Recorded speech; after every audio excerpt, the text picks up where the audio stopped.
Whenever there is an abundance of a certain vegetable or fruit in the market, I like to preserve.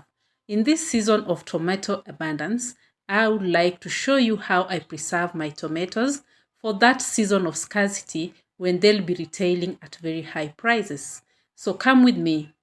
These tomatoes, I bought them at a time when I did not have enough time to process them. So I just washed them and put them in a freezer. Now, today I've decided to take them out of the deep freezer and process them for proper storage. So come with me. As you can see, when you remove them from the freezer in their frozen state, it is very easy to take off the peelings. You just let them thaw for a minute and then remove the skin. The skin comes off easily that way.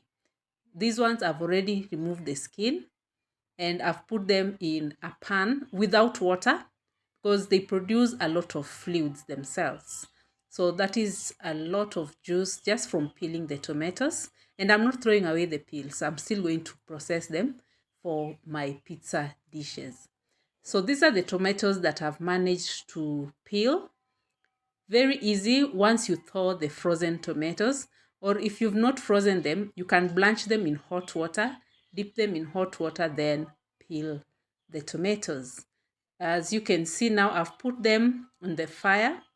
They are going to boil in their own juices without adding any water. I'll just put salt. In this one, I'll put like 2 tablespoons of salt and then proceed to just let them boil. As you can see, they are boiling away, just tomatoes with salt. No water, that is just tomato juice that you see there. Sometimes I like to crush them with this tool that I have in my kitchen. Someone can tell me in the comment section what the tool is called, the name of that tool.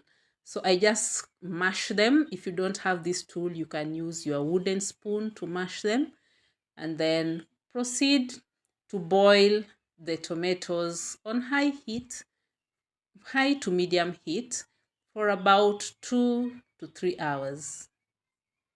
Now this is the tomato that I have after mashing them and boiling them for 3 hours. You can see it has greatly reduced the water. Most of the water has evaporated. So I'm going to blend this and put in the fridge and some in the freezer. This will keep me for several months until when there is scarcity. So I do this several times in a week until I have enough, because right now the retail price for tomatoes is quite low, and that enables me to buy an abundant supply that I will keep in the fridge and the freezer for later use. So here I'm going to blend using my NutriBullet. You don't have to put a lot, just put it 3/4 full and then you blend. When I blend, usually after crushing, you blend for 10 seconds. But if you did not mash them up before, then you can do it for 50 seconds.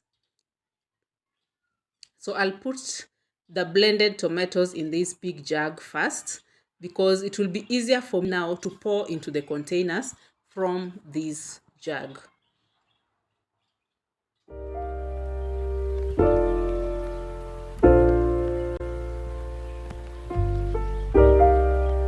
Just see how thick the tomato paste is. So this one, when you're cooking, you don't need to put a lot. Maybe a tablespoon or 2 tablespoons is enough. And remember, it's already cooked, so you put it towards the tail end of your cooking and you will still have a delicious meal. Okay, so you might think that maybe all those tomatoes and I only produce a small amount of paste. This paste goes a long way. Now these are the peels that I got from the tomato. Some people throw them away, but I know they are full of they called they're full of goodness and nutrients. So I'm going to use this one for my pizza dishes. And this is the peels after I blended them. And as you can see, they also produce their own paste. And this one I'm going to use in the pizza dishes. I prepare pizza every Sunday for my family. So this is going to be part of the pizza sauce, or the tomato sauce that I use on the pizza. Quite nice.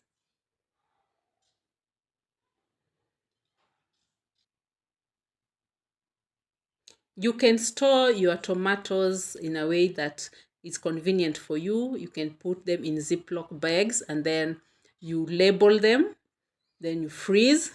You can also decide to freeze them without blending, just cut them into pieces and freeze them.